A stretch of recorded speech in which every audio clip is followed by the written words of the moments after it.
S, ಇತ್ತೀಚಿನ ದಿನಗಳಲ್ಲಿ ಗಮನಿಸ್ತಾ ಇದ್ದೀವಿ, ಬಹಳ ಅದ್ದೂರಿಯಾಗಿ ಮದುವೆಯನ್ನ ಮಾಡಿಕೊಡ್ತಾರೆ. ತನ್ನ ಮಗಳು ಚೆನ್ನಾಗಿರ್ಲಿ, ಸುಖ ಸಂಸಾರವನ್ನ ಮಾಡಲಿ, ಹೋಗಿರುವಂತ ಮನೆಗೆ ಅಲ್ಲಿ ಸಂಸಾರ ಮಾಡುವ ಮೂಲಕ ನಮ್ಮ ಹೆಸರನ್ನ ತರಲಿ ಅನ್ನುವಂಥ ನಿಟ್ಟಿನಲ್ಲಿ ತಂದೆ ತಾಯಿ ಒಂದಿಷ್ಟು ಮದುವೆ ಮಾಡ್ತಾರೆ, ಅದ್ದೂರಿಯಾಗಿ ಮದುವೆ ಮಾಡ್ತಾರೆ. ಆದರೆ ಇತ್ತೀಚಿನ ದಿನಗಳಲ್ಲಿ ಎಜುಕೇಟೆಡ್ಗಳು ಜಾಸ್ತಿ ಆಗ್ತಾ ಇದ್ದಾರೆ. ವರದಕ್ಷಿಣೆ ಬೇಡಪ್ಪ, ನಮ್ಮ ಕಾಲಲ್ಲಿ ನಾವು ನಿಂತ್ಕೊಂಡು ನಮ್ಮ ಸಂಸಾರವನ್ನ ಮುನ್ನಡೆಸಬೇಕು ಅನ್ನುವಂಥ ಲೆಕ್ಕಾಚಾರದಲ್ಲಿ ಕೆಲವೊಂದಿಷ್ಟು ಜನ ಇದ್ರೆ, ಇಲ್ಲ ಅತ್ತೆ ಮಾವನ ವರದಕ್ಷಿಣೆ ಮೇಲೆ ನಾವು ಜೀವನವನ್ನ ಮಾಡ್ತೀವಿ, ಅವರ ವರದಕ್ಷಿಣೆಯಿಂದಲೇ ನಮ್ಮ ಜೀವನ ನಡೀತೆ ಅನ್ನುವಂಥ ಲೆಕ್ಕಾಚಾರದಲ್ಲಿ ಒಂದಿಷ್ಟು ಜನ ಇದ್ದಾರೆ. ಮದುವೆ ಮುಂಚೆ ಏನು ಕೂಡ ಇರೋದಿಲ್ಲ.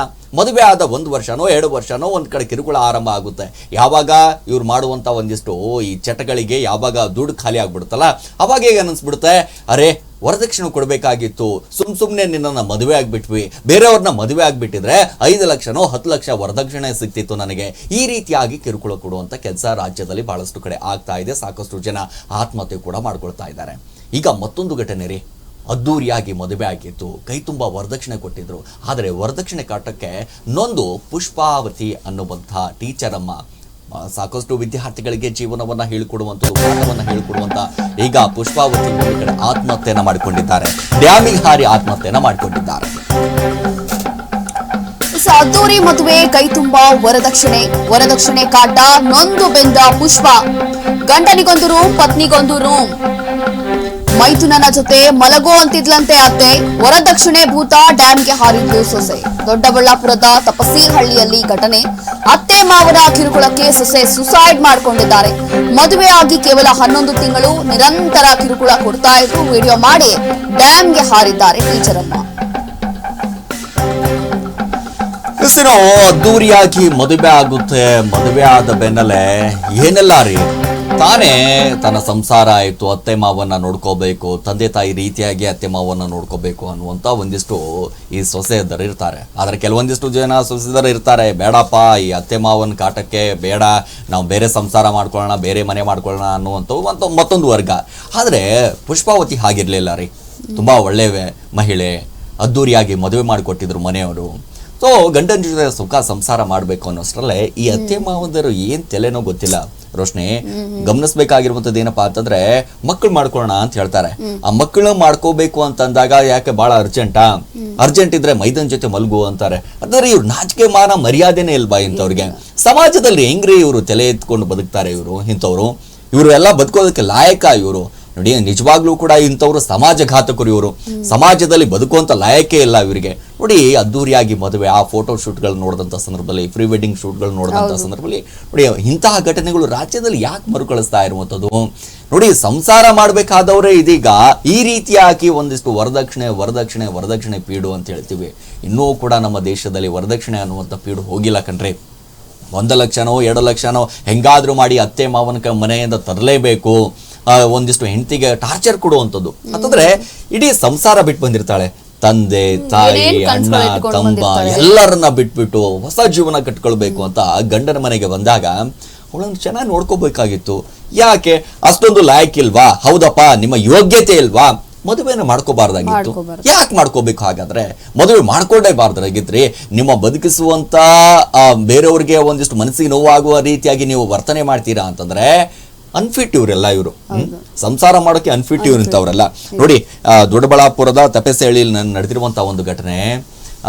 ಪಿಕಪ್ ಡ್ಯಾಮ್ಗೆ ಹಾರಿ ಜೀವವನ್ನ ಬಿಡ್ತಾಳೆ ಪುಷ್ಪಾವತಿ. ನೋಡಿ, ಎಷ್ಟು ಟಾರ್ಚರ್ ಕೊಟ್ಟಿರ್ಬೋದು. 11 ತಿಂಗಳು ನಿರಂತರವಾಗಿ ಅವ್ರಿಗೆ ಕಿರುಕುಳ ಕೊಡ್ತಾ ಇದ್ರು ಅಂತೆ. ನಿಜವಾಗ್ಲೂ ಇದೆಲ್ಲ ನೋಡ್ತಾ ಇದ್ರೆ ನಮ್ಮ ಸಮಾಜ ಯಾವ ಕಡೆ ಹೋಗ್ತಾ ಇದೆ? ದಿನಕ್ಕೊಂದು ಸ್ಟೋರಿಗಳು ಇದೇ ತರ, ದಿನಕ್ಕೊಂದು ಸುದ್ದಿ ಇದೇ ತರ. ಎಂತ ಸುದ್ದಿಗಳು ಬರ್ತಾ ಇದೆ, ಏನಾಗ್ತಾ ಇದೆ? ನಿಜವಾಗ್ಲೂ ಅದ್ರಲ್ಲೂ ಕೂಡ ಹೆಣ್ಣು ಮಕ್ಕಳೇ, ವಿಶೇಷವಾಗಿ ಮದುವೆ ಆಗಿರೋ ಹೆಣ್ಮಕ್ಳೇ ಏನಾದ್ರು ಟಾರ್ಗೆಟ್ ಆಗ್ತಾ ಇದ್ರ ಅಂತ ನನ್ಗೆ ಕೆಲವೊಂದ್ಸರಿ ನಿಜವಾಗ್ಲೂ ಪ್ರಶ್ನೆ ಬಂದ್ಬಿಡುತ್ತೆ. ಸಿರಾಜ್, ಇವಾಗಷ್ಟೇ ನಾವು ನೋಡ್ತಾ ಇದೀವಿ, ಮದುವೆ ಆಗಿರೋ ಹೆಣ್ಮಕ್ಳನ್ನೇ ಈ ರೀತಿಯಾದಂತ ಎಲ್ಲೋ ಪತಿನೇ ಬಂದು ಸಾಯಿಸ್ಬಿಟ್ಟ, ಅಥವಾ ಈ ರೀತಿಯಾದಂತಹ ಟಾರ್ಚರು, ಅಥವಾ ಹೋಗಿ ಬೇರೆಯವ್ರ ಜೊತೆ ಮಲ್ಕೋ ಅಂತ ಹೇಳೋದು, ಅಥವಾ ಅವರಲ್ಲೇ ಗೊಂದಲಗಳು, ಅಥವಾ ಬೇಕಂತ ಟಾರ್ಗೆಟ್ ಮಾಡೋದು, ಬೇರೆ ಬೇರೆ ರೀತಿಯ ಅವ್ರಿಗೆ ಮಾನಸಿಕವಾಗಿ ಹಿಂಸೆ ಕೊಡೋದು. ಇದೆಲ್ಲ ನೋಡ್ತಾ ಇದ್ರೆ ಯಾವ ಕಡೆ ಹೋಗ್ತಾ ಇದೆ ನಮ್ಮ ಸಮಾಜ ಅಂತ ಅನ್ಸುತ್ತೆ. ಆಮೇಲೆ ನಿಜವಾಗ್ಲೂ ಮದುವೆನೇ ಬೇಡ, ಆರಾಮಾಗಿ ಹೆಣ್ಮಕ್ಳು ತಾನೇ ಅವರ ಸಿಂಗಲ್ ಲೈಫ್ ನ ಲೀಡ್ ಮಾಡ್ಬೋದು, ಯಾಕೆ ಲೀಡ್ ಮಾಡಬಾರ್ದು ಅಂತ ಅನಿಸ್ಬಿಡುತ್ತೆ ಅಲ್ವಾ? ಮನೆಯಲ್ಲಿ ಫ್ಯಾಮಿಲಿಯಲ್ಲಿ ಹೇಳ್ತಾರೆ ಮದುವೆ ಆಗ್ಬೇಕು ನೀವೆಲ್ಲ ಸೆಟ್ಲ್ ಆಗ್ಬೇಕು ಅಂತ ಹೇಳ್ತಾರೆ. ಹೌದು. ಇದೆಲ್ಲ ನೋಡಿದ್ರೆ ಬೇಡವೇ ಬೇಡ, ಸುಮ್ನೆ ಸಿಂಗಲ್ ಲೈಫೇ ನಾವು ಲೀಡ್ ಮಾಡ್ಬೋದಲ್ಲ ಅಂತ ಅನ್ಸುತ್ತೆ ಹೆಣ್ಮಕ್ಳು ವಿಚಾರದಲ್ಲಿ ನೋಡಿದಾಗ. ಆದ್ರೆ ಹೆಣ್ಮಕ್ಳೇ ಅಂತ ಹೇಳಕ್ಕಾಗಲ್ಲ, ಗಂಡ್ಮಕ್ಳು ವಿಚಾರದಲ್ಲೂ ಈ ತರ ಆಗಿದೆ. ಇಂಥ ಸುದ್ದಿಗಳು ಬೇಜಾನ್ ನೋಡಿದೀವಿ. ಅಂದ್ರೆ ಪತ್ನಿ ಬೇರೆಯವ್ರ ಜೊತೆ ಸಂಬಂಧ ಇಟ್ಕೊಂಡು ಅವರನ್ನ ಕೊಲೆ ಮಾಡಿ, ಗಂಡನನ್ನ ಕೊಲೆ ಮಾಡಿರುವಂತದ್ದು ಅಥವಾ ಬೇರೆ ಏನೋ ಸ್ಕೆಚ್ ಹಾಕಿರೋ ಇದೆಲ್ಲ ಆಗಿದೆ. ಎರಡರೂ ಸಮಾನವಾಗಿ ನೋಡ್ಬೇಕಾಗುತ್ತೆ ನಾವು. ನಿಜವಾಗ್ಲೂ ಈ ರೀತಿಯಾದಂತ ಘಟನೆಗಳು ಹೇಗೆ ನಿಲ್ಲಿಸ್ಬೇಕು, ಇದೆಲ್ಲ ಎಲ್ಲಿ ಹಿಂದೇಟ್ ನಾವ್ ಎಲ್ಲ ಆಗ್ತಾ ಇದೀವಿ ಅನ್ನೋದೇ ನನಗೆ ಗೊತ್ತಾಗ್ತಾ ಇಲ್ಲ ಅಲ್ಲಿ ಇಂಥ ವಿಚಾರದಲ್ಲಿ.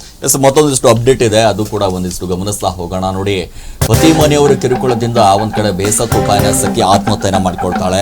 ವಿಶ್ವೇಶ್ವರಯ್ಯ ಪಿಕಪ್ ಡ್ಯಾಮ್ಗೆ ಬಿದ್ದು ಪುಷ್ಪಾವತಿ ಒಂದ್ ಕಡೆ ಆತ್ಮಹತ್ಯೆಯನ್ನ ಮಾಡ್ಕೊಂಡಿರುವಂತದ್ದು ಬೆಂಗಳೂರು ಗ್ರಾಮಾಂತರ ಜಿಲ್ಲೆ ದೊಡ್ಡಬಳ್ಳಾಪುರ ತಾಲೂಕಿನ ಡ್ಯಾಮ್ನಲ್ಲಿ 11 ತಿಂಗಳ ಹಿಂದೆ ತಪೇಸನಹಳ್ಳಿಯ ವೇಣು ಜೊತೆ ಪುಷ್ಪಾವತಿ ಒಂದ್ ಕಡೆ ವಿವಾಹ ಆಗುತ್ತೆ, ಮದುವೆ ಆಗುತ್ತೆ ರೀ.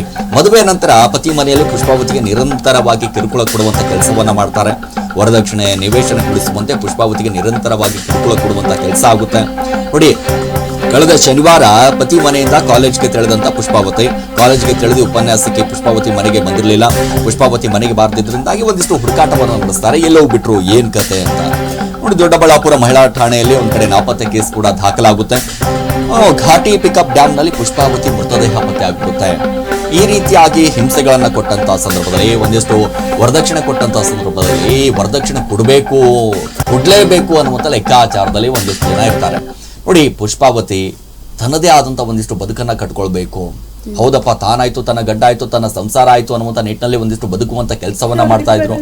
ಹೌದು, ಬೇರೆ ರೀತಿಯಾದಂತ ಒಂದು ರೀತಿಯಾಗಿ ಒಂದಿಷ್ಟು ವಿಡಿಯೋ ಮಾಡುವ ಮೂಲಕವೂ ಕೂಡ ಒಂದಿಷ್ಟು ತಮ್ಮ ಅಳಲನ್ನು ತೋಡ್ಕೊಂಡಿದ್ದಾರೆ. ಸರಿಸುಮಾರು ಅದು 8 ನಿಮಿಷ ವಿಡಿಯೋ ಇದೆ. ಆ ವಿಡಿಯೋ ಒಂದ್ಸರಿ ಗಮನಿಸ್ಕೊಂಡ್ಬಿಡೋಣ ಏನಿದೆ ಅಂತ. ನನ್ ಗಂಡ